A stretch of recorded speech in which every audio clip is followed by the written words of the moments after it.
চায়, ঠিক কিনা? ওদের এই বাংলায় ঠাই হবে না, ঠিক কিনা? ইসলামের বিরুদ্ধে যারা নিয়েছে অবস্থান, এই বাংলায় ঠাই হবে না, যাও হিন্দুস্তান।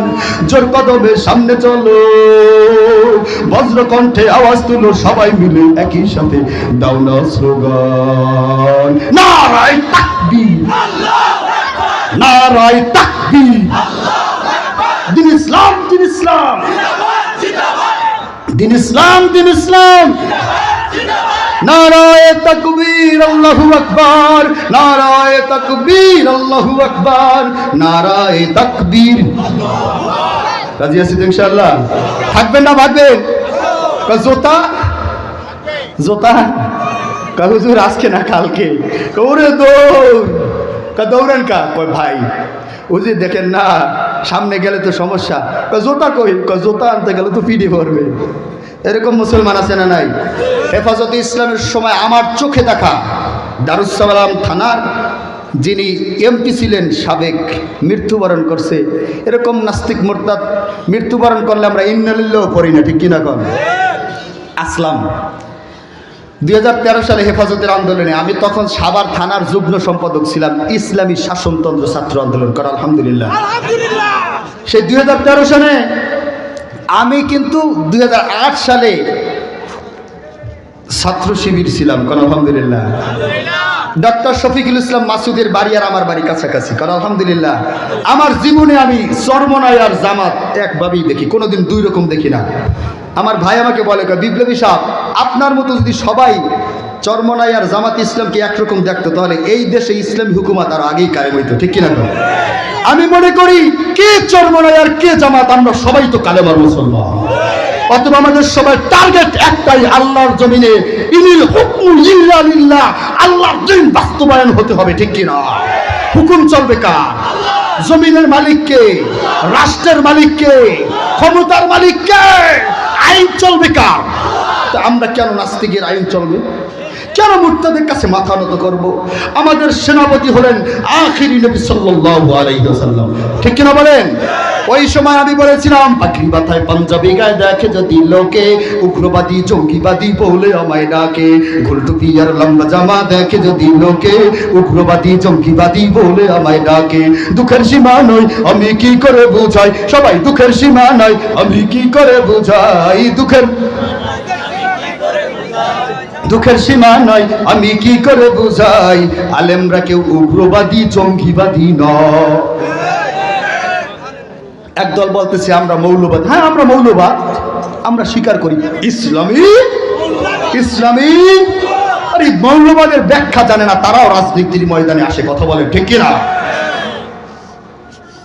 আমরা হলাম ইসলামী মৌলবাদ, যেই জিনিস মূল থেকে হয় তাকেই মৌলবাদ বলা হয়। আমরা হলাম ইসলামী, আমরা হলাম মৌলবাদী জঙ্গিবাদী নয়।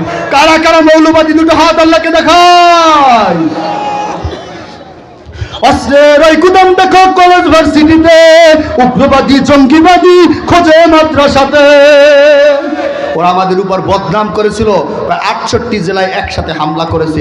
না, এটা কোনো মাদ্রাসার ছাত্ররা করে নাই, ঠিক কিনা? চ্যালেঞ্জ করলাম, আজও পর্যন্ত কোনো বোমা হামলা, কোনো অস্ত্র সহকারে কোনো মাদ্রাসার ছাত্ররা, কোনো জামাতের ছাত্ররা, কোনো ইসলামিক ছাত্ররা ধরা পড়ে না। চ্যালেঞ্জ করলাম, দেখান। এটা সমস্ত কুচক্রী মহলেরা ইসলামকে কলুষিত করতে চায়, কথা বলেন, ঠিক কিনা? অতএব সোচ্চার হতে হবে, আগের চেয়ে আরো ভূমিকা পালন করে আফগানিস্তানের মতো আবার তালেবানের মতো হুঙ্কার দিয়ে তছনছ করে, তালেবানের মতো বাংলাদেশেও নাস্তিক মুরতাদের মস্তক ভেঙে দিয়ে ইসলামী হুকুমত কায়েম করতে হবে ইনশাআল্লাহ। রাজি আছি ইনশাআল্লাহ? এরকম জাকির ভাইয়ের মতো লোক নেতৃত্ব চাই, কথা বলেন, ঠিক কিনা? এমন একটা লোক, যেই লোককে কে আওয়ামী লীগ আর কে বিএনপি, কে জাতীয় পার্টি, কে জাসদ, কে বাসদ, সবাই ভালোবাসে জাকির ভাইকে, কথা বলেন, ঠিক কিনা? এই জাকির ভাইয়ের মতো নেতৃত্বওয়ালা লোকই ইসলামী দল করে, কথা বলেন, ঠিক কিনা? যারা ইসলামী দল করে তারা কাউকে অবহেলা করে না, কে হিন্দু, কে বৌদ্ধ, কে খ্রিস্টান, সবাইকে বুকের মধ্যে জড়াইয়ে নেয়, ঠিক কিনা কন? এই জন্য মুসলমান বলতেছিলাম, বেলাল নবীজি সাল্লাল্লাহু আলাইহি ওয়াসাল্লাম বলেন, এরে আমার আরবের সবচেয়ে বড় ধনী নাম কি? হযরতে ওসমান। এরে ওসমান, আমার বেলাল বড় কষ্ট করতেছে, বেলালের কথা শুনলে আর হৃদয় মানাইতে পারি না। বেলালকে উত্তপ্ত বালুর মধ্যে করে বেলাল, কালেমা ছাড়বি কিনা বল। বেলাল বলে, রে উমাইয়া, মুসলমানের পাওয়ার দেখো নাই, মুসলমান মরতে রাজি, ঈমান দিতে রাজি না। মুসলমান মৃত্যুবরণ করে হাসি মুখে মরণ করবে, ঈমান দিতে পারবে না। এরে মুসলমান, বেলালকে আজাদ করার জন্য, উমাইয়ার কাছ থেকে আজাদ করার জন্য ওসমান গনি গিয়া বলে, উমাইয়া, বেলালকে আমরা ক্রয় করতে চাই। সেই সময় মুসলমানকে ক্রয় বিক্রয় করা হতো, গোলামের জিঞ্জিরের মধ্যে আটকা রাখা হতো। উমাইয়া যখন প্রস্তাব দিয়ে, উমাইয়ার কাছে প্রস্তাব দেওয়ার পর উমাইয়া চিন্তা করে দেখে, বেলালকে আঘাত করেছি, এত কষ্ট দিয়েছি, বেলাল যখন পর্যন্ত ঈমান ছাড়লো না, এর দিয়া কাজ হবে না। কিন্তু আল্লাহর রাহে জীবন কোরবানি করে দিয়েছে, সাইদকে এত আঘাত দেয়, এত কষ্ট দেয়, কাজ হয় না, কাজ হয় না। প্রয়োজনে মৃত্যুবরণ করে হাসি মুখে। দেখছেন মারা যাওয়ার পর চেহারার মধ্যে কেমন যেন জান্নাতি হাসি বের হয়েছে, ঠিক কিনা কর? ওরা মনে করে আমরা মৃত্যুবরণ করি। আরে আব্দুল্লাহ হুযায়ফা, তুমি কেন এই কথা বললা? আব্দুল্লাহ হুযায়ফা বলে, আমি হাসি দেওয়ার কারণ, তোমরা যখন আমাকে শহীদ বানাবার কথা বলছো, আমি আল্লাহর কাছে বলছি, আল্লাহ গো, তুমি আমাকে সুম্মা উফদাল সুম্মা কুতিলা সুম্মা উফদাল, আমাকে 100টা জীবন দিবা আল্লাহ, আমি 100 বার আল্লাহর রাস্তায় জীবনকে শহীদ করব, তবেই আমি শহীদি মর্যাদা পাবো। আমি আফসোস করেছিলাম আল্লাহ, এই কারণে আমি আফসোস করেছি আল্লাহ, একটা মাত্র জীবন, একটা মাত্র জীবন, আমি কয়বার মরণ করব? আল্লাহ যদি আমাকে 100 জীবন দিত, আমি আব্দুল্লাহ হুযায়ফা আল্লাহর দ্বীনের জন্য, ইসলামের জন্য 100 বার শহীদ হয়ে যাইতাম, আর কিয়ামতের ময়দানে শহীদ হিসাবে আল্লাহর কাছে আমি প্রাধান্য পাইতাম। এর শহীদি তামান্নার জিন্দেগি গঠন করো, তবেই ধন্য, দুনিয়া কিছু না। বাবুল সাহেব আপনার এলাকা, ঠিক কিনা করেন? কেন বললাম? এই যমুনা গ্রুপ আশপাশে কোনাবাড়ি সহকারে অনেক ফ্যাক্টরি আছে না নাই? নুরুল ইসলাম বাবুল সাহেব কোটি টাকার, লক্ষ কোটি কোটি টাকার মালিক, গাড়ি বাড়ির অভাব নাই, শিল্পপতি, কথা বলে ঠিক কিনা? কিন্তু কই মারা যাওয়ার পর সবাই বলছে কপাল পোড়া, হজ করতে পারে নাই, ঠিক কিনা? বাবুল সাহেব হজ করতে পারে নাই, টাকা দিয়ে লাভ কি? মারা যাওয়ার পর তো কবরে নিতে পারে নাই, ঠিক কিনা? গাড়ি বাড়ির মালিক কপাল পোড়া, নামাজ পড়ো না, হজ করো না, যাকাত দাও না, কবরের মাঝে তোমার সাপ হয়ে দর্শন করবে, ঠিক কিনা? সাপের কামড় থেকে বাঁচতে হলে ওয়াদা করতে হবে, সম্পদ যা আছে সব আল্লাহর রাস্তায় কোরবানি করব। রাজি আছেন ইনশাআল্লাহ? আলোচনা তো শুরু হবে, ফজর পর্যন্ত শুনবেন ইনশাআল্লাহ। আপনারা থাকবেন কতক্ষণ? এখনো কয় সারা রাত।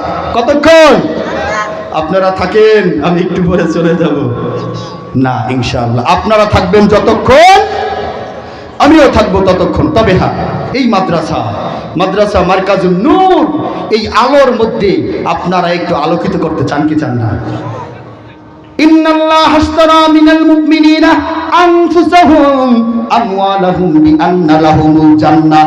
তোমরা কি এমন একটা ব্যবসা করবে না, যেই ব্যবসা করলে আমি আল্লাহ রাব্বুল আলামিন আমার কাছে তোমরা জান এবং মাল অর্থ করি ব্যয় করবা, আমি আল্লাহ তোমার জীবন এবং জান মালের বদৌলতে বিআন্না লাহুমুল জান্নাহ, জান্নাত দান করে দিব। বলুন আমিন। এমন একটা ব্যবসা করা দরকার আছে না ভাই? বেলালের ঘটনা শেষ করি, তারপর ওদিকে যাচ্ছি। বেলালকে ক্রয় করলো, উমাইয়া বলতেছে এর দিয়ে কাজ হচ্ছে না, এ তো মালিকের পাগল। উমাইয়ার কাছ থেকে বেলালকে আজাদ করে নবী আমার বলে, বেলাল, ইসলামের জন্য কত কোরবান তুমি করেছো। আবু বকর বলে, ভাই বেলাল, তোমার বুকের উপরে 40 মণ ওজনের পাথর যখন দিয়েছে, তুমি কি কষ্ট পাও নাই? বেলাল বলতেছে, ভাই আবু বকর, তুমি যখন বলছো বেলাল আল্লাহর নাম আস্তে নাও, জোরে নিলে কাফেররা তোমারে আযাব বেশি দেয়, কষ্ট বেশি দেয়, আমি তখন জোরে জোরে নেওয়ার কারণে আল্লাহর কসম আমার বুকে যদিও 40 মণ ওজনের পাথর, মনে হয়েছিল একটা পাতলা বালিশ আমার বুকের উপর শোয়া রাখছে। কিন্তু ইমানের পাওয়া, ঠিক কিনা কর? এই জন্যই তুই ইমানদার শহীদ হতে চায়, কারণ শাহাদাতের মৃত্যু হলো এমন একটা মৃত্যু মনে হয় যেন ঘুমিয়ে আছে, কোনো কষ্ট নাই, জান্নাতের ফল খেতে খেতে মৃত্যুবরণ করে। সুবহানাল্লাহ। কিতাবের মধ্যে আসছে, যখন শাহাদাতের তামান্না নিয়ে মানুষ যায়, গুলি খায়, আর 70টা হুর এসে তার রানের উপরে বসাইয়া, 70টা হুরি রানের উপর 70টা রেশমি পোশাক পরে মাথার উপরে হাত বুলায় আর বলে, হে জান্নাতের পাখি, শাহাদাতের মৃত্যু বরণ করেছো, আসো তোমার খাদেমা। আল্লাহ পাক আমাদেরকে নিযুক্ত করে দিয়েছে। চাই শাহাদাতের তামান্না, সারাটা জীবন শাহাদাতের তামান্না চাই, যে যাই বলুক, আল্লাহ তুমি আমার শাহাদাতের মৃত্যু দাও। এই কথা কারা কারা বলতে রাজি আছি? শাহাদাতের মৃত্যু চাই কি চাই না? আল্লাহ কবুল করুক, বলুন আমিন। শাহাদাতের মৃত্যু যারা চাই, জান এবার মান আল্লাহর কাছে কোরবানি করতে হবে। রাজি আছি ইনশাআল্লাহ? আহারে বক্তা সাহেব, সারা জীবন খালি কালেকশনই করলা, টাকা দিলা না, তোমারে ভালো করে চিনি। আমি 1000 টাকা দিলাম মাদ্রাসার জন্য, আলহামদুলিল্লাহ বলবেন না? 1000 টাকা দিলাম এই মাদ্রাসা মার্কাজুন নূরের জন্য। জানেন এই মাদ্রাসা ওয়াকফকৃত মাদ্রাসা, এখানে দিলে বিফলে যাবে না। আমি দেখে খুশি হলাম, 6 শতক জমিন মাদ্রাসার নামে ওয়াকফ করা হয়েছে। সবাই যদি এখানে 500 করেও দেয়, আমার তো মনে হয় 1-2 লাখ টাকা উঠতে কোনো সমস্যা নাই, ঠিক কিনা? তবে আমি যেহেতু 1000 টাকা দিয়েছি, আশারায়ে মুবাশশারা কয়জন? 10 জন লোক 1000 টাকা করে। বলবেন হুজুর এত কম চায় মানুষে? আমারে ভাই বলছে যে সমস্যা নাই হুজুর, যদি কেউ দিতে চায়, কোনো দাবি নাই, 10টা লোক চাই, ইনশাআল্লাহ খাতায় লিখবেন অথবা নগদ দেবেন, নগদ দিলে নগদ, বাকি দিলে বাকি, কোনো সমস্যা নাই। আমি 1000, আমারটাও লেখেন হুজুর, নারায়ে তাকবীর। এই জায়গায় জান এবং মাল দিয়ে অনেকে হাত দেখাইতেছেন, আশা করি ইনশাআল্লাহ 10টা লোক চাই। 1 নম্বর আবু বকর, আবু বকরের সাথে 2 জন, হ্যাঁ নাম কি? নারায়ে তাকবীর। আমার ভাই আরেক ভাই নগদ 1000 টাকা, আল্লাহ কবুল করুন, বলুন আমিন। সাইফুল ভাই 1000 টাকা, লিল্লাহি তাকবীর। আল্লাহ ভাইয়ের দানকে আপনি কবুল করুন, সকলে বলি আমিন। আল্লাহ জানে মানে